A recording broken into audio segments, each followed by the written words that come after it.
አገሩ የት ነው አገሩ? ይሄ ቁርቁር የተገጠመ ከደሴ ወጣ ብሎ ቁርቁር የተገጠመ ኪችን ካቢኔት ነው። ይሄ አሁን ጨለማ ሆኖ ማብራት የለምና ለዛ ነው። እና ደግሞ ይሄ ደግሞ ድንጋይ የተደረገው እንትን በፖስቲሽ ተያይዞ ነው እና ደረቅ እስከሚል በቤቱ እንደዚሁ ተደርጎ ነው እና ቁልጭ ፍክት ተደርጋ የተሰራች ኪችን ካቢኔት ናት እቺ ማለት ነው። ደግሞ ወደ ቁም ሳጥንና ወደ አልጋው እንሂድ እና ይሄ አልጋ ደግሞ አሁንም መብራት እዚህ ቤቱ ላይ የለምና ለዛ ነው ማብራቱን አብርቼ ያላሳያችሁ። እና ይሄ ወደ ኪችኑም አልጋውንም በአንድ ላይ ቁም ሳጥኑም ይሄ ነው እና ይሄን ይመስላል። አሁን ጨለማ ስለሆነ ማብራት ብዙ ስለማይታይ ነው እና አያት ኮስሞቲክሷን ማየት እዚህ አድርገንላታል እና ቆንጆ አድርገን አሪፍ አድርጋ የተሰራች አልጋ ቁም ሳጥንና ኪችን ካቢኔት እና ቲቪ ስታንድ ናቸው እና እናመሰግናለን።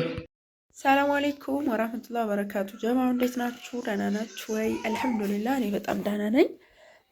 እንግዲህ ሰሞኑን ወደ ከላላ መሄድ የሁለት ጓደኛ ማማቾች ዕቃ ማሻአላ ተባረክ ረህማን በአማረ መልኩ አጠናቅቅ ያለው ኢንሻአላህ ነገ ይጫናል ማለት ነው። አሁን ያው አወጣጥቻለሁ ውጭ ላይ በስነ ስርዓት ስማቸው ጽፌ ያስቀምጫለሁ። የሚጫነው ነገ ነው እና ይወትቺ እና ጀማው አስተካክዬ ጨርሻለሁ። ነገ ይጫናል። ይቅርታ ስለ ድምጼ እዚህ ጋር 34760 ብር የፈጀ ወደ ወግዲ ከተማ የሚሄድ ምን አለን የቤት ዕቃ አለን፣ አሳያችኋለሁ። አብራችን ቆዩ ኢንሻአላህ።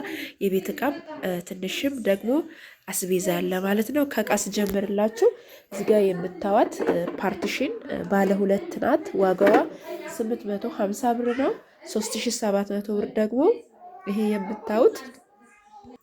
የምታዩት ረከቦት ነው። ለሱ ማች የሚያደርግ ደግሞ 3200 ብር ስኒ ገዝቼለታለሁኝ። የሾርባ ማግ 2250 ብር እንደዚህ ያማረ ጽድት ያለ ገዝቻለሁኝ። ማሻአላ እዚህ ጋር ሹካ ማንኪያ አለ። እንደምታዩት ሹካ 350 ማንኪያ 380 ሻይ ማንኪያ 100 ብር እንዲሁም ደግሞ የውሃ ሰርቪስ 700 ብር 1600 ብር 45 ቁጥር 50 ቁጥር ትሪ።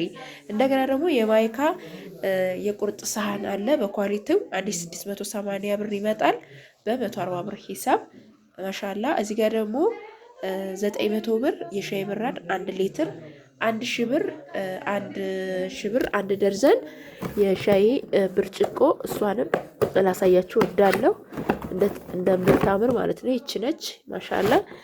ከዛ መቀጠል ኮምፕሌት የቱርክ ጆክ 2900 ብር 1 ተኩል የውሃ ብርጭቆ ነው። በጣም ነው የሚያምረው ማሻአላ። 5 ማዕዘን 18 ፍሬ ማለት ነው። ዋጋው ደግሞ 1300 ብር ሂሳብ ደርዘን ማለት ነው የተገዛው።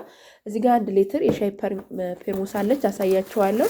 እዚህ ጋር ደግሞ 3200 ብር የተገዛ 772 አለ ላሳያችሁ እሱንም ማለት ነው። ታላ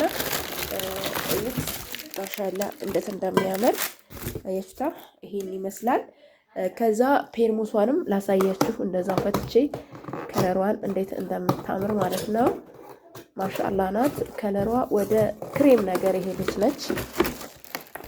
ላሳያችሁ ወደ ክሬም ያለች ፔርሙስ ነች ማለት ነው። እንደዚህ ላሳያችሁ ብዬ ነው ፈታ እያረኩኝ። እዚህ ጋር እጅ ማስታጠቢያ 150 ብር አለ። የምግብ ሱፍራ ቡኒ በስሊቨር ነው። ከዛ 1850 ብር ሂሳብ 2 ዘይት ቡና በ1350 ብር ሂሳብ። እዚህ ጋር እንደምታዩ 3 ኪሎ ሱካር በ170 ብር ሂሳብ 10 ኪሎ 1700 ብር። ሩዝ በ120 ብር ሂሳብ። እንግዲህ ለዛሬ ያስኳቸው አስቤዛዎችና እቃዎች እነዚህን ይመስላሉ። ከወደዳችኋቸው ላይክ እና ሰብስክራይብ ሼር አድርጉ። ሰላም አለይኩም።